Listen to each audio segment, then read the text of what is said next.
성령으로 사는 사람이라는 제목으로 우리 하나님의 말씀 함께 살펴보시겠습니다.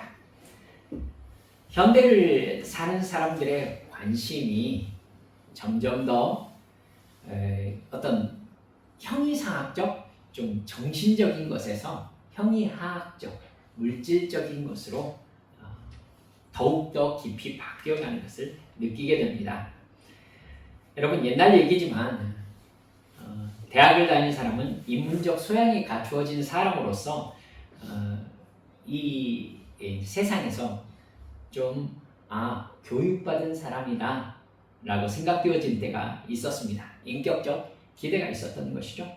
그러나 지금의 대학을 말 그대로 큰 학문을 공부하는 곳이라고 생각하는 사람은 거의 없습니다.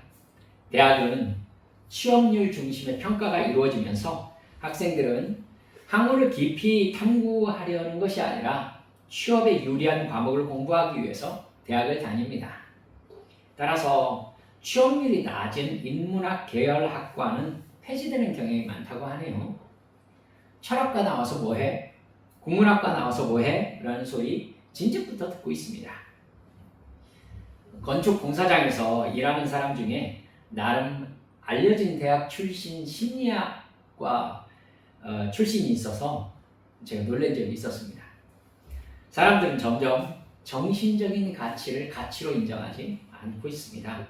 사람들은 정신적이고 형이상학적인 것은 가치 없다고 이해하고요. 돈을 많이 버는 것이 가치 있는 것으로 생각합니다. 그래서 대학은 학문 연구기관이 아니라 취업 준비소가 되어가고 있다, 이렇게 평가되어지고 있지요. 그게 어떻다는 말인가 라는 생각을 하실 수 있겠지만, 그런 성향이 신앙적으로도 옮겨오고 있다는 것, 이 세대가 이렇게 교회 안으로도 쭉 들어오고 있으니까 여러분, 그걸 생각해 보면 기독교인이 바라는 것이 영적인 가치보다 육신의 평안과 만족으로 치우치고 있다라는 얘기가 되겠지요. 교인들이 바라는 것도 돈과 건강과 평안함이라는 것입니다. 그건 기독교가 아니라 일반 우상 종교가 되어가고 있다는 뜻이 되기 때문에 깊이 생각하셔야 합니다. 교회에서 하나님께 바라는 것이나 절에 가서 우상에게 바라는 것이 똑같다는 것이죠. 성령님이 임하신 신약시대에 성령 충만한 성숙한 하나님의 자녀에게 나타나는 최고의 가치는 성령의 열매입니다. 갈라디아서 5장 22절과 23절은 이렇게 말씀하지요. 오직 성령의 열매는 사랑과 희락과 화평과 오래 참음과 자비와 양선과 충성과 온유와 절제다. 사도 바울은 그 중에 특별히 사랑이 가장 중요하다라고 말씀하면서 고린도전서 13장 4절에서 7절까지에서 이렇게 전하고 있습니다. 사랑은 오래 참고, 사랑은 온유하며, 시기하지 않으며, 사랑은 자랑하지 아니하며, 교만하지 아니하며, 무례히 행하지 아니하며, 자기의 유익을 구하지 아니하며, 성내지 아니하며, 악한 것을 생각하지 아니하며, 불의를 기뻐하지 아니하며, 진리와 함께 기뻐하고, 모든 것을 참으며, 모든 것을 믿으며, 모든 것을 바라며, 모든 것을 견디느니라. 이게 성령 충만해서 예수님을 믿는 하나님의 자녀된 사람들의 최고의 열매입니다. 어쩌면 이 세상에 사는 기독교인들의 최종 도달점인 신앙 인격의 성숙점이 바로 이것이죠. 하지만 교회를 다니면서 이러한 신앙 인격의 열매가 성숙하기를 소원하는 성도들이 얼마나 된다고 생각하십니까? 극소수일 거라고 생각합니다. 교회를 다니는 사람들의 목적은 대부분 자기가 바라는 것들을 얻기 위함이지요. 지금보다 더 부유하기 위해서, 더 높은 지위에 오르기 위해서, 건강을 얻기 위해서, 고난을 극복할 도움을 받기 위해서, 혹은 인간관계의 형통함을 위해서. 저는 그렇게까지 바라지 않습니다 라는 분들은 어떨까요? 제가 모태신앙 아니겠습니까? 설교와 찬양과 조명과 분위기를 통해서 종교적 감성이 충만해지기를 원합니다. 감정적 평안, 용기와 격려, 공감과 감동, 내가 지금 마음의 안정을 얻기 위한 어떤 정신적 자극을 받기를 원하는 것이죠. 그래서 목사님들은 사랑이 가득한 표정과 저같이 웃는 얼굴로 하나님이 여러분을 사랑하신다고, 여러분들의 고난에 함께 아파하시며 여러분의 눈물에 함께 울어주신다는 감성을 촉촉히 적시는 설교를 하십니다. 그리고 그 옆에서 잘 연습된 찬양팀이 그대 폭풍 속을 걷고 있을 때, 비바람을 마주해야 할 때, 불빛조차 보이지 않아도 그대 혼자 걷지 않을 거예요. 두려움 앞에서 하늘을 보아요. 외로운 그대여 걱정 마요. 꿈꾸는 그 길을 또 걷고 걸어요. 그대 혼자 걷지 않을 거예요. 이렇게 예배 시간에 눈물 나는 찬양을 불러줍니다. 제가 동영상 보았습니다. 찬양 집회 참 많은 자매들이 얼굴을 손으로 감싸 안고 눈물을 흘리시더라고요. 제 마음에 심한 갈등이 들었습니다. 죄송합니다. 하지만 이 모습들은 실상 대단히 욕심적인 것이라는 사실을 아셔야 합니다. 성도를 둘러싼 영적 구도는요, 여러분, 이런 감성적 분위기가 아니에요. 사도 바울이 우리 성도들이 살아가고 있는 삶에 처한 영적인 상황을 어떻게 표현하고 있는지 기억나세요? 에베소서 6장 10절에서부터 우리의 영적 현실을 이렇게 말씀하거든요. 너희가 주 안에서와 그 힘의 능력으로 강건하여지고 마귀의 관계를 능히 대적하기 위해서 하나님의 전신갑주를 입으라. 우리의 씨름은 혈과 육을 상대하는 것이 아니요 통치자들과 권세들과 이 어둠의 세상 주관자들과 하늘에 있는 악의 영들을 상대함이라. 그러므로 하나님의 전신갑주를 취하라. 이는 악한 날에 너희가 능히 대적하고 모든 일을 행한 후에 서기 위함이라. 그런즉 서서 진리로 너희 허리띠를 띠고 의의 호심경을 붙이고 평안의 복음이 준비한 것으로 신을 신고 모든 것 위에 믿음의 방패를 가지고 이로써 능히 악한 자의 모든 불화살을 소멸하고 구원의 투구와 성령의 검 곧 하나님의 말씀을 가지라. 그대 폭풍 속을 걷고 있을 때 이러면서 얼굴을 감싸며 눈물을 흘리고 있는 성도들을 향해서 사탄은요, 불화살을 쏘아야 된대요. 불화살을.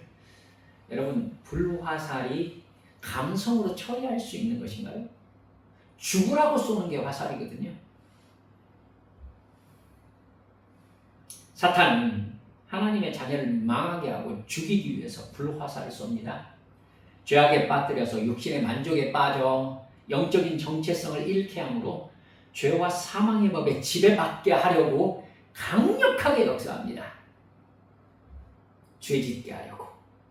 그래서 내가 구원받은 하나님의 자녀라는 확신 바깥에 살게 하려고. 그래서 결국은 보이는 게 전부야 라고 생각하며 살게 하려고. 내가 당하는 어려움은 억울한 것으로 느끼게 하려고. 그래서 내가 폭풍 속을 걷고 있다라고 생각하게 만들려고. 불화와 불륜으로 가정을 깨뜨리고 서로 자기가 피해자라고 생각하게 하려고. 싸움과 반목으로 회사를 깨뜨립니다. 절제하지 못하는 생활로 건강을 깨뜨립니다. 이기적인 욕심으로 인간관계를 깨뜨립니다. 그런 상황에서 절망하고 낙심해서 하나님도 결국은 없고 내 기본뿐이라고 믿게 만듭니다. 지옥도 천국도 그냥 사람이 만든 개념일 뿐, 이 세상에서 돈 많이 벌고 세상 즐거움, 세상 자랑 누리며 잘 먹고 잘 사다가 죽는 것이 인간의 목적이고 행복이라고 생각하게 만듭니다. 성도의 삶에서 하나님을 지워버리기 위해서 사탄은 최선을 다합니다.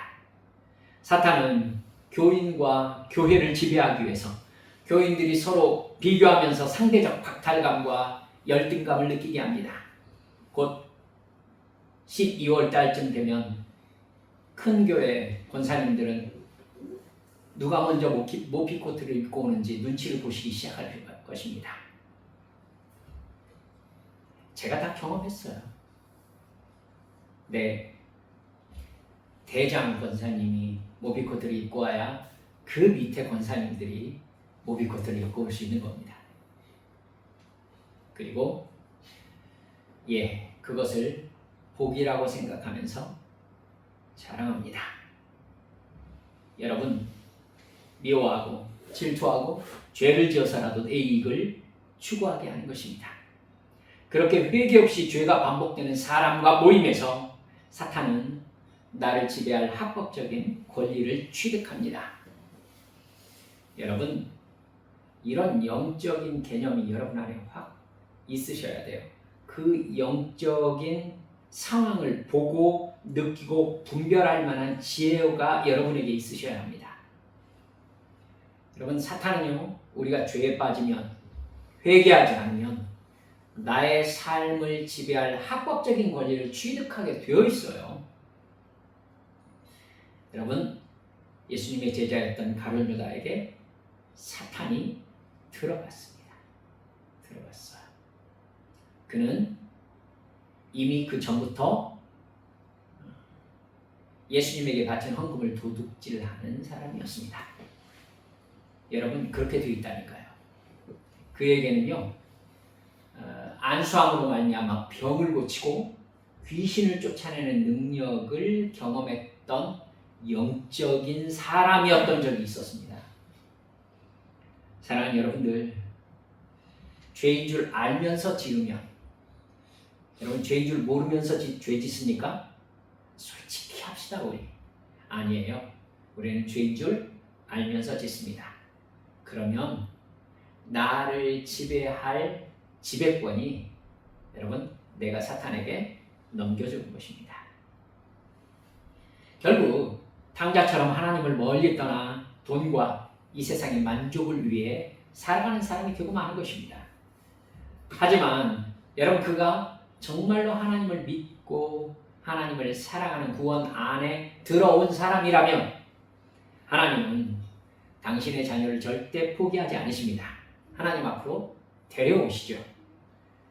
여러분, 그러면 됐네 라고 생각하시면 여러분 착각이십니다. 된 게 아니죠. 탕자가 어떻게 돌아옵니까? 그렇죠. 돌아옵니다. 돌아오는데 거지가 되어서 돌아오지 않습니까? 여러분, 제가 말씀을 여러분들께 장난삼아 거칠게 얘기하면은 절반쯤 죽여서 데려오시는 겁니다. 그렇게라도 돌아오면 감사합니까? 아니에요. 이렇게 생각해 보세요. 나가지 않았으면 얼마나 좋았겠습니까? 그렇죠? 나가지 않았으면. 여러분, 탕자꼴로 만드는 것이 사탄의 목적인 거예요. 여러분, 탕자가 아버지 아들이 결국 안 되고 말았습니까? 아니죠. 여러분, 탕자의 비유에서요, 탕자가 주인공이라고 생각하시면 안 돼요. 탕자의 비유에서 주인공은 아버지예요. 아버지. 결국 아버지에게 돌아왔지만 탕자는 정말 불행한 인생의 시기를 겪었어요. 그리고 아무것도 없는 상태에서 다시 시작해야 했어요. 즉 아버지와의 신뢰관계가 처음부터 다시 시작해야 했던 거예요. 그렇죠? 여러분, 생각하시면 아실 겁니다. 탕자가 나가고 싶은 욕망이 그 뒤로 한 번도 안 들었을까요? 저는 그 생각합니다. 안 들었을까요? 세상 얘기에 이런 얘기가 있습니다. 고기도 먹어본 사람이 먹는다고 하지요? 여러분, 타락하고 죄 지어본 사람은 그 기억을 잊지 못해요. 잊지 못해요. 즉 사탄에게 뭔가 하나가 붙잡혀 있는 거예요. 그쪽으로 사탄에게 길이 나 있는 겁니다. 그러니까 이걸 내가 끊고 하지만 여러분, 애초부터 끊을 길이 없었으면 얼마나 좋냐는 거죠. 그렇죠? 사탄은 틀림없이 탕자에게 다시 한번 나가고 싶은 욕망을 그의 인생에서 몇 번이나 경험하게 했을 거예요. 당자는 그것과 싸워야 했을 거고요. 그렇죠? 사랑하는 여러분들, 그렇게 하나님과의 관계 안에 뭔가 꺼림칙한 것을 만들어 놓는 게 사탄의 목적이에요. 하나님의 자녀이면서도 영적 분별력이 없어서 죄와 욕망에 빠져서 육신의 만족을 위해 살아가는 사람은요, 명목상으로는 하나님의 자녀지만은 실제적으로는 사탄의 지배, 죄와 사망의 법에 지배받겨 사는 사람입니다. 사탄은 어떻게 해서든지 그 사람이 계속 육체의 욕망과 육체의 만족에 사로잡혀 살게 합니다. 그 사람의 눈은 늘 내 상황에 머물러 있습니다. 내 상황이 하나님의 은혜와 사랑을 판단하는 기준입니다. 인간관계에 힘든 일이 발생하거나 내가 돈을 손해보거나 건강에 이상이 발생하면 그 사람은 하나님께서 나에게 은혜를 베풀지 않으시는구나, 하나님이 나를 사랑하지 않으시는구나 라고 생각합니다. 내 기도 안 들어주시는구나, 되어지는 거 아무것도 없네. 더 나아가면요, 하나님이 없다는 생각도 들어와요. 그 사람에게 하나님이 사랑하고 복을 주는 사람이란 다른 사람보다 훨씬 돈 많이 벌고 하는 것마다 잘 되고 지원하는 곳마다 합격하고 사람들이 다 나를 좋아하고 다른 사람들이 다 코로나 걸려도 나만 건강하는 것입니다. 하지만 그렇게 하나님의 복과 은혜와 사랑을 이해하면 성경의 여러 곳을 여러분 이해할 수 없습니다. 대표적인 사람이 사도 바울이에요. 사도 바울은 그야말로 기독교가 되게 했다는 평가를 받는 사람입니다. 생각해 보세요. 예수님은 하나님의 아들로 살다가 하나님의 아들로 죽으시고 하늘로 올라가 버리셨습니다.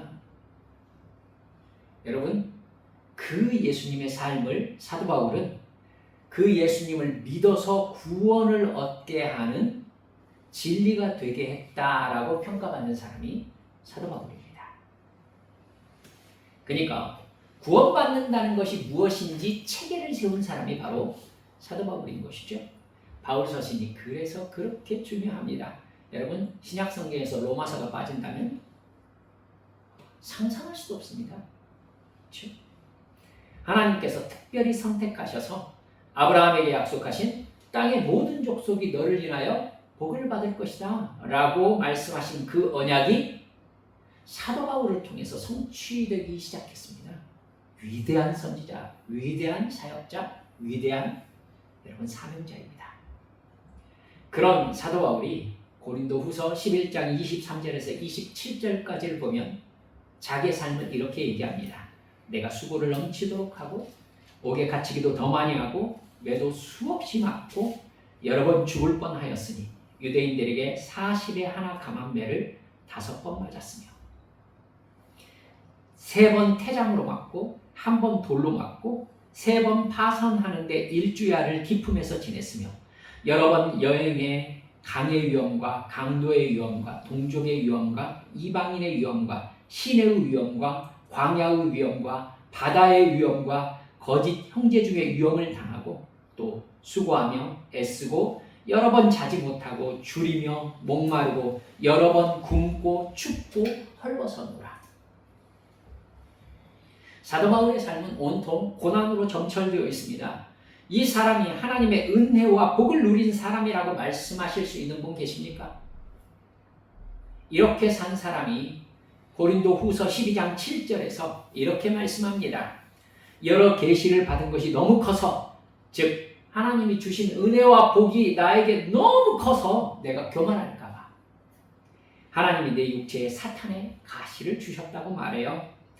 병이 있었다는 것이죠. 심지어 바울 사도가 하나님께 그 병을 고쳐달라고 간구했지만 하나님은 내 은혜가 너에게 족하다라고 말씀하시면서 거절하셨다는 거예요. 그러면서 네가 약할 때 내 능력이 너에게서 완전하게 드러난다 이렇게 말씀하셨다는 거예요. 그러니까 하나님의 결론은 병든 채로 지내라 이렇게 말씀하신 겁니다. 그러자 사도 바울이 어떻게 반응합니까? 크게 기뻐하면서 내게 이런 연약함과 병이 있다는 것을 자랑하겠다고 얘기해요. 내가 병이 있고 연약하고 고난을 받을 때 예수님의 십자가의 능력이 나에게 머문다면 내가 그리스도를 위하여 약한 것들과 능욕받는 것과 궁핍과 핍박과 곤란을 기뻐하겠다는 거예요. 내가 약할 그때가 사실은 정말로 강한 상태라고 하나님이 말씀하셨기 때문이라는 거예요. 사도 바울이 하나님의 사랑과 은혜와 복을 판단하는 기준이 육신의 만족과 편안함에 있지 않은 거예요. 내가 부유해지고 내가 건강하고 하는 일마다 잘 되고 막 승진하고 막 합격하고 막 다른 모든 사람들이 나를 따르면서 나를 좋아하고 나를 존경하고 이러면 내가 하나님의 은혜와 복을 받는 상태다? 여러분, 그게 아니라는 거예요. 그는 하나님과의 관계를 통해서 하나님께서 바라시는 것이 자기를 통해 이루어지는 것을 행복으로 여기고 있어요. 그것을 위해서 나에게 고통과 굶주림과 부끄러움을 당하는 일이 생긴다 해도 그게 필요하다면 기꺼이 그렇게 살겠다는 겁니다. 나의 관심은 하나님께 있고 저 영원한 하늘나라에 있다는 거예요. 나는 이 세상에서 사는 시간을 저 영원한 하늘나라를 준비하는 시간으로 생각한다고 말씀하고 있는 겁니다. 우리들이 대답해 봅시다. 사도 바울, 하나님의 사랑과 은혜와 복을 받은 사람입니까? 물론입니다. 그러면 왜 우리는 사도 바울과 같은 사랑과 은혜와 복을 사모하지 않을까요? 사실은 우리가 영으로 살고 싶어 하지 않고 육의 만족을 위해서 살고 싶은 마음이 더 크기 때문입니다. 사도 바울은 오늘 우리가 읽은 본문 5절 말씀에서 육신을 따르는 자는 육신의 일을, 영을 따르는 자는 영의 일을 생각한다 이렇게 말씀합니다. 여기서 영은 성령을 가리킵니다. 즉 육신을 따르는 사람은 육신의 만족과 편안함을 위해서 살아가고 성령을 따르는 사람은 성령의 인도하심을 따라서 하나님의 뜻에 자기를 드리면서 살아간다는 겁니다. 그리고 6절에 육신의 생각은 사망이요 성령에 속한 생각은 생명과 평화다 이렇게 말씀합니다. 그리고 7절에서 육신에 속한 생각은 하나님께 적대감을 품기 때문에 하나님의 법을 따르지 않을 뿐만 아니라 복종할 수도 없다고 얘기하고 있어요. 8절에서 육신에 매인 사람은 하나님을 기쁘시게 해드릴 수가 없다는 겁니다.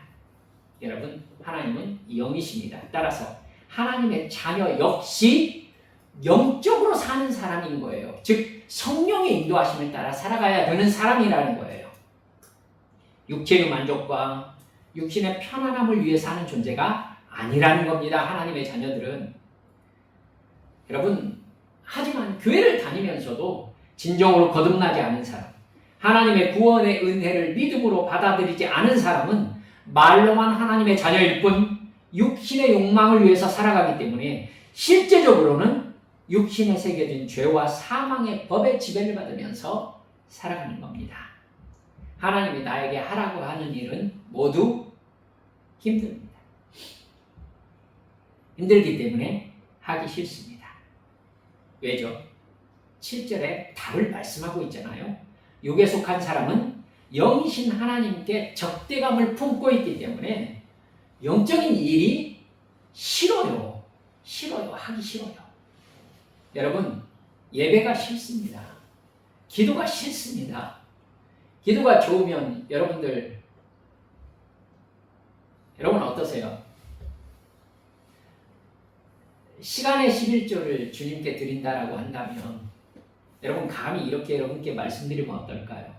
24시간 동안에 11조를 하나님께 기도하는 시간으로 드리실 수 있겠습니까? 정말 쉽지 않으실걸요.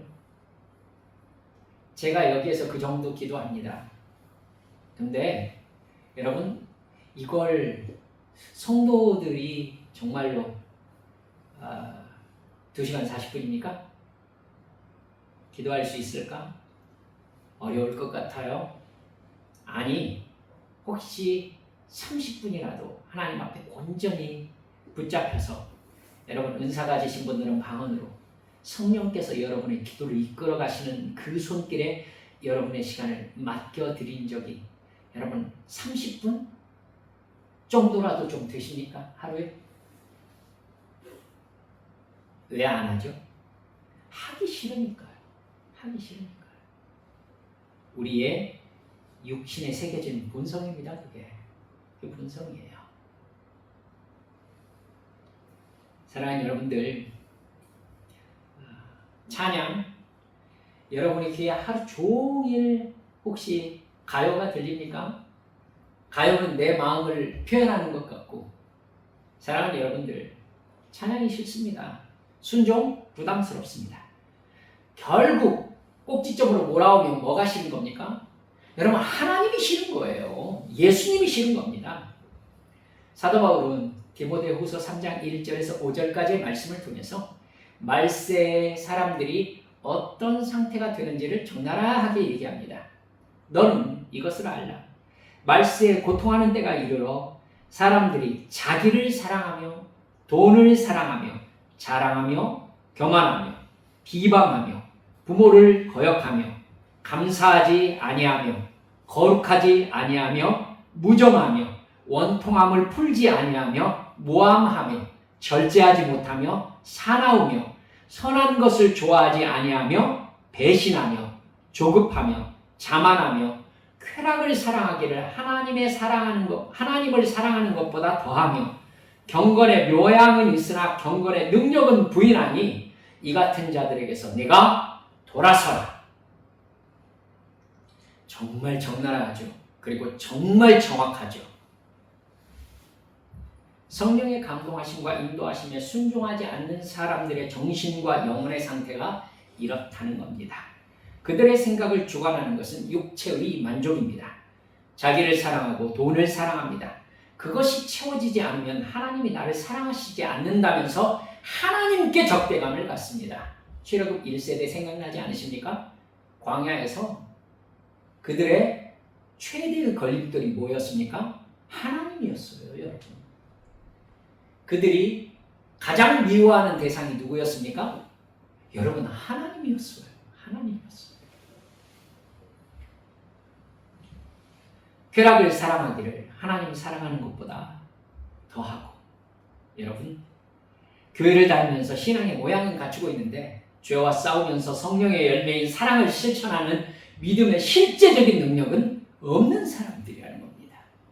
사도 바울은 단호하게 이 같은 사람에게서 너는 돌아서야 된다고 말씀하고 있습니다.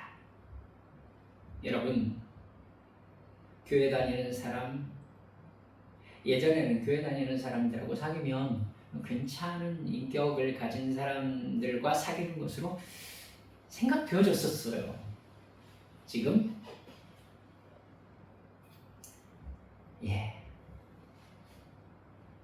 우리가 오늘 읽은 본문 9절에서 뭐라고 말씀하십니까? 만일 너희 속에 하나님의 영이 거하시며, 즉 성령께서 네 마음의 주인으로 좌정하셔서 네 생각과 행동을 주관하시면 네 몸과 가정과 관계에 성령의 통제와 지배가 임하시면 너희는 육신에 있지 않고 영에 있나니, 즉 너의 정체성이 육신에 있지 않다. 너는 육신에 있는 것을 채우기 위해서, 육신이 바라는 것을 채우기 위해서 살아가지 않게 될 것이다. 너는 저 영원한 천국을 바라보며 살게 될 것이다. 하나님을 기쁘게 하기 위해서 살게 될 것이다. 라는 겁니다. 그러면서 사도 바울이 최종적으로 뭐라고 해요? 누구든지 그리스도의 영이 없으면 그리스도의 사람이 아니라는 겁니다.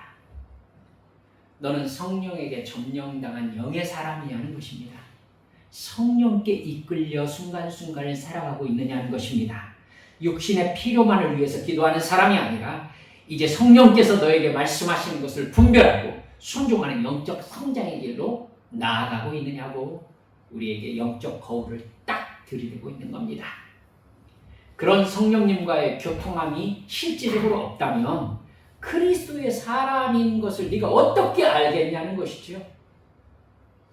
성령님과의 실제적인 교통의 증거가 없이, 즉 예수 믿기 이전과 예수 믿은 이후의 나의 실제적인 변화가 없다면, 네가 그것을 붙잡고 있지 않다면 어떻게 구원받은 하나님의 자녀라고 말씀하실 수 있냐는 겁니다.